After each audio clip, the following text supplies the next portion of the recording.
Free audio post-production by alphonic.com. In 3, 2, 1, we're rolling, and we have an exclusive for y'all, Strange Crew.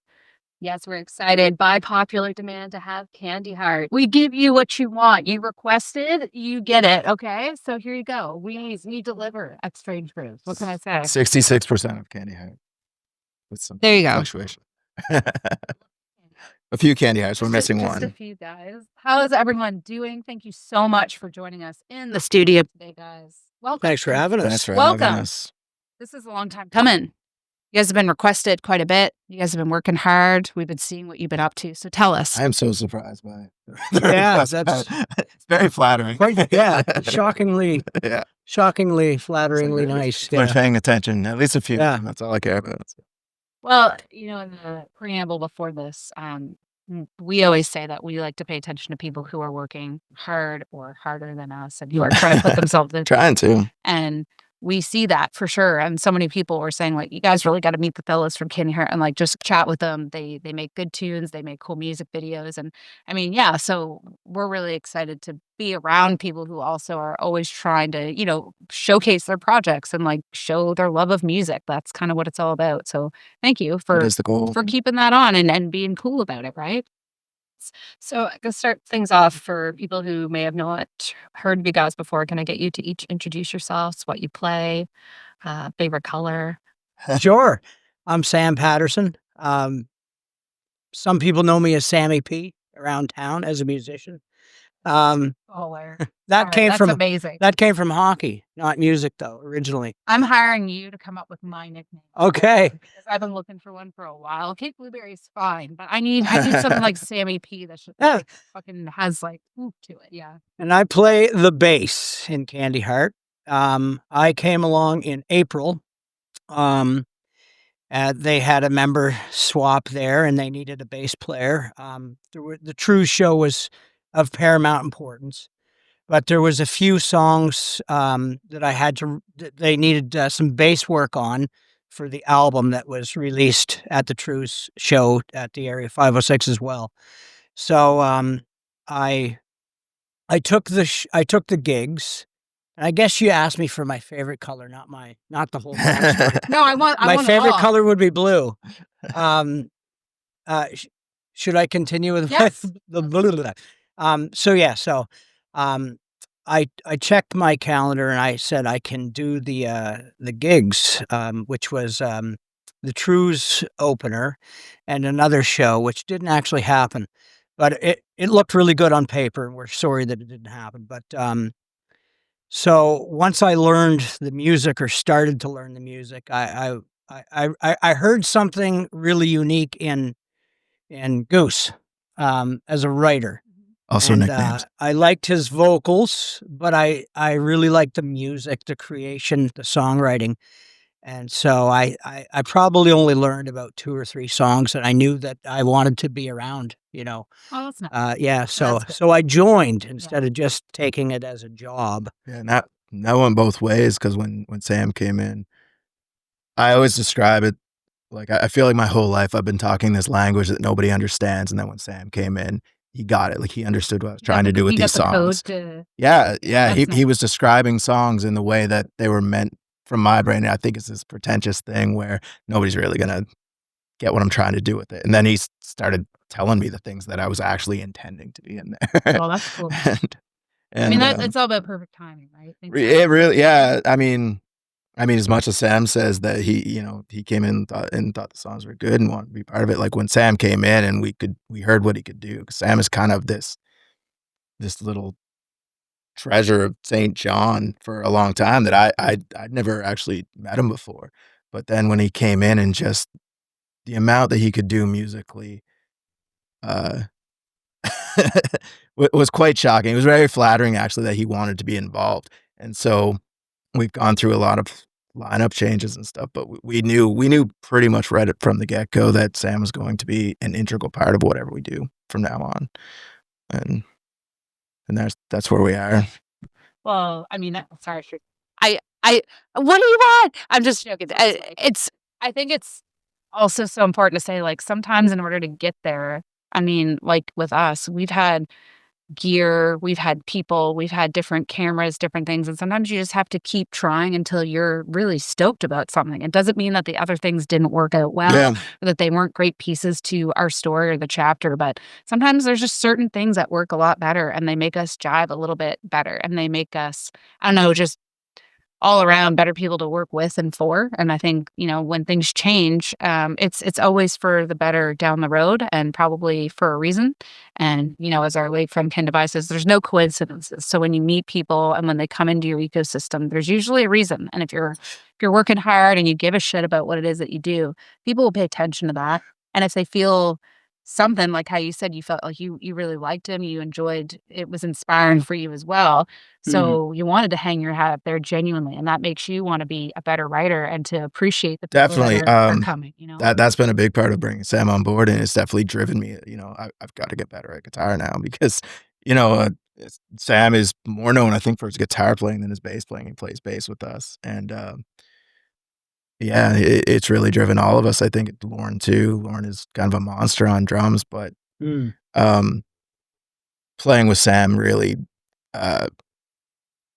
urges him to get to an even a higher level. And fuck yeah for that. You know Yeah. what I mean? Because, sometimes when Therese and I set out to do something and then we're around someone who's just like, it makes you go, wait, we shouldn't be aiming here. We should maybe hold and pump the brakes a little bit for a second, and then we'll really come in hard with something that we're all proud of, that we didn't rush out just to. And I think what I'm hearing is that, you guys were out and you were trying to get these gigs and you were trying to move around some changes that were happening. But then you went, holy fuck, this is really great. This is awesome. And it kind of reinvigorated your love of what you were doing. I would say so. Yeah. Yeah. It's so strange how all of the coincidences happen because Sam was brought to us by other people, and then just wound up staying through some. I don't Yeah, know how to put it. 'Cause I was it's all brought the in by terms, somebody but who's gone already. yeah. Well, Yeah, people know yeah, how this is- certain people vibe and how they gel, right? So, Yeah, and obviously, you always try to, whether change happens in work or with people or whatever, you never want to burn bridges unless they're absolutely Right, and worth burning. and I want to Yeah. make it clear also that it wasn't really a burn bridge situation. It was just things just weren't.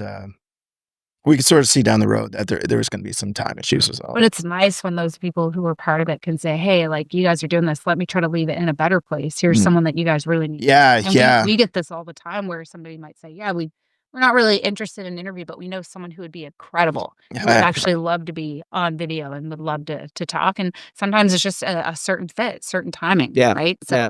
I think it's kind of more of a full circle that tells you that you're doing the right things when people are out there who are part of this advocate for you. And Yeah. they obviously want to see that you're successful down the road, right? Yeah. So I think that's kind of what it's all about for us too, is obviously we've done a lot, and a lot of times we were local and sometimes we're going out of the country a lot. And sometimes people don't know really what to expect, but as long as we're consistent and we work hard and we keep trying to talk to people who love music, I think that's the consistency of it.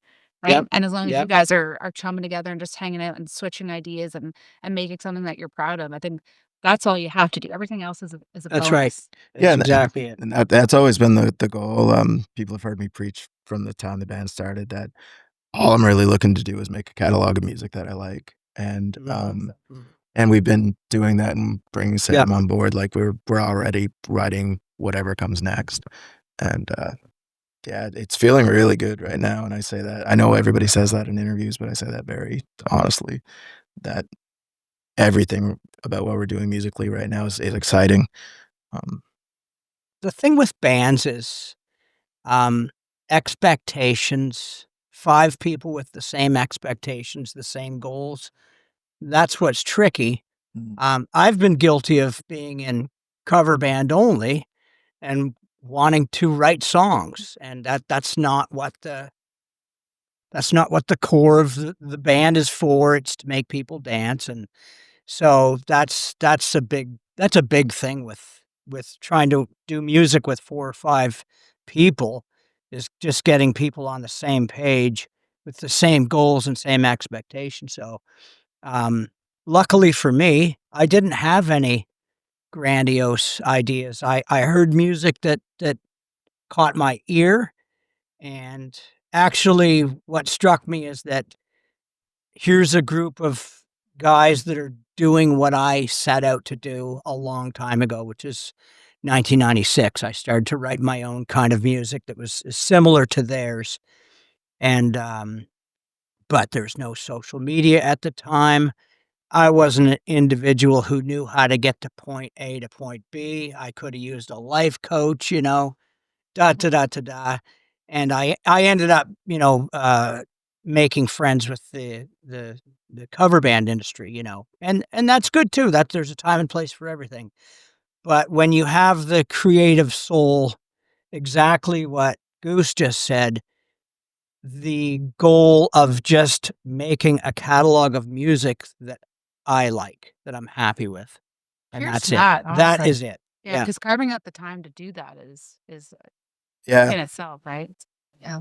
So what would you say are your biggest influences, the music that you like that the music that you like that sort of influences the Candy Heart sound?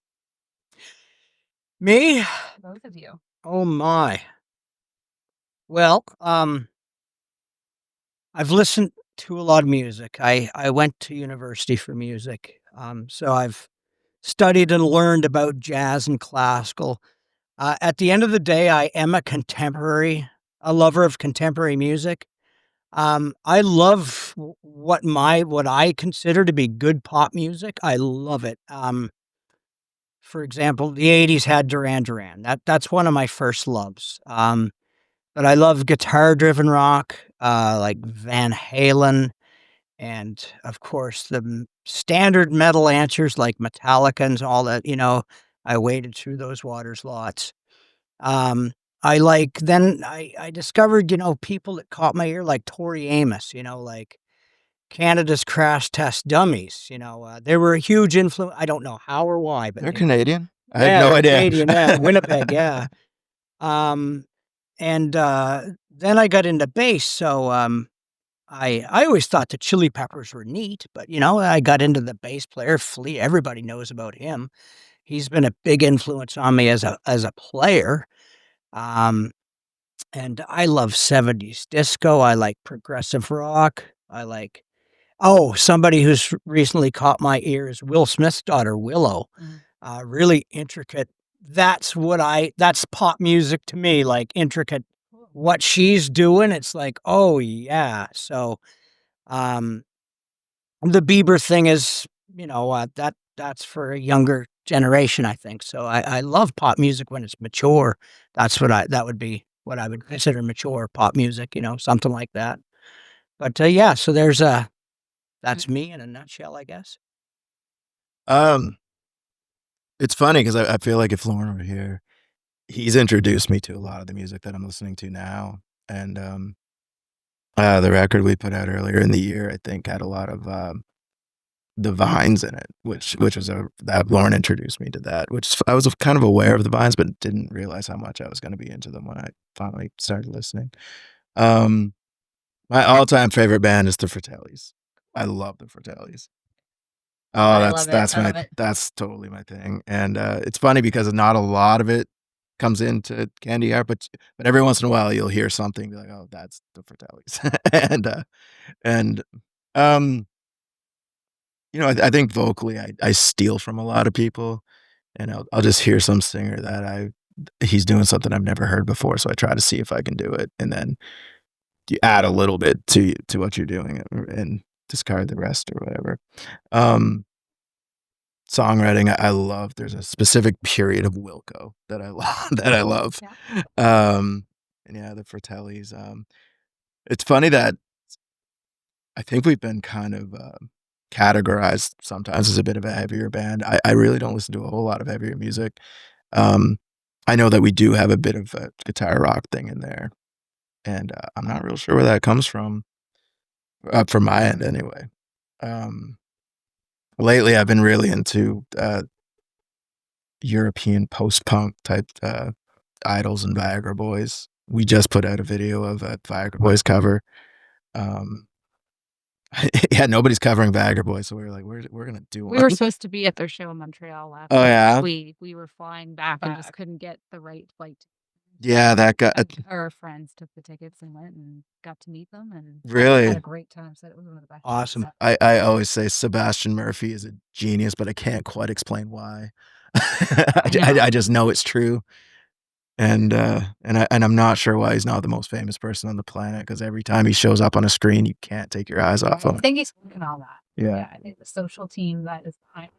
You're seeing it coming now, right? Yeah, you see the little comedic videos they're doing. I kind of think that the whole band originally was sort of an advertisement for his tattoo shop. Yeah. That's my guess. Yeah. But they have a whole lane all to themselves. Yeah, and they're killing it. Yeah, Yeah. same with Idols. They like demand your Idols you know? Idols was a big one for me. They made me rethink music. Yeah. They it's like everything that I thought I knew about music turned out not to be quite true. Yeah. Because here's a band that's really not using a skill set. They're just finding what makes a song good and abandoning everything else. Yeah. And That's true. there's really not a lot of melody in there, and I was always a melody guy. It's all rhythm. And yeah, they totally made me rethink everything that I thought I knew. um their Crawlers album's one of the best things I've ever heard. And yeah, they're a bit hit and miss for me, I guess I should say, but when they hit so hard. Yeah, same. Yeah. Same. So what are you guys currently working on right now? What's the latest and greatest? Well, we put out the album not all that long ago in May, so we're still kind of hoping to push that a bit. Doing a lot of video now. That's actually the main focus on Super cool. pushing out is we're gonna start shooting another one tomorrow. Actually, we just put out a video for Is that I'm really happy with, mainly because of the performances in it by Quinn Adams and Steve Fudge. Just Killing it. I love those guys. And we're gonna start on a song we have called Gods, which the band probably won't even appear in the video, but I really want to get creative with video for the next few months. Yeah. And then behind the scenes, we're already writing stuff and seeing where we can branch out and be a little bit different. So I always say that the album that we put out is actually a little bit off brand for what we do, even though it's an early album. It's pretty dark, whereas I don't see us overall being a dark band. And yeah, and actually Sam's bringing stuff to the table, and we're starting to work with that, and that's a different level for us. And so yeah, Sam's got this kind of archive of music that he's just little riffs that he's been throwing together or complete songs that he's had that we're starting to bring out and bring them to life. And That's great. and it's interesting how well it clicks kind of with what we've already been doing, and at least so far. And yeah, that's kind of the whole scope of it right now, I guess. Yeah, I'm thankful because I used to have a muse that would enable me to capture an idea and then develop it into a full song and write some lyrics and stuff. And I don't, I just don't have time. And but however, my musical brain's always ticking, so I can get what I consider to be 2 to 3 good ideas a week that I put on my phone in my voice notes. And until running into these guys, they're just gonna have a digital death in there, indefinitely for, because it takes a lot of time. I almost feel like I have to be in an unemployment situation to write songs. Yeah, I get it. Because all the songs that I wrote when I was working seasonally, so I'd have 2 months off and the way I work in that environment is I might not even eat. I might not leave the house for, and that seemed to be my model that developed early. And I need a lot of time to do Right. something on my own, finish a piece of music. So it's great to be able to, I can just wire on the phone from text to text a song idea. And I told Goose, if it hits you, it hits you. If it doesn't, no big deal. Forget about it. At least And you're sharing it. And it's good that yeah, there's not and going. if he feels inclined to sing, he does, and it's great. Yeah. And a lot of that goes back to Lauren, who can just bring it to life. You know, you got this idea, and then you give him 3 or 4 tries with it, and he figures out how to dial it in. And all of a sudden, it's a new thing. And Well, we're really excited for, your next show and to rock it with you guys. And I'm really grateful for the time today and joining us in the studio. Yeah, thanks for having us. thank you. And, hope that you'll join us again sometime Oh, and do we'd a love part to. 2 and let us know like how writing's going and what you're up to. Because Part 2, it all went downhill. part 2, this one will be lost on Patreon, right? But thank you guys so much for joining Thanks us for today. having We us. really Yeah, thank you very appreciate much. it. Thank you. And thanks everyone for watching or listening. And until next time, keep it straight. Bye. Free audio post production by alphonic.com.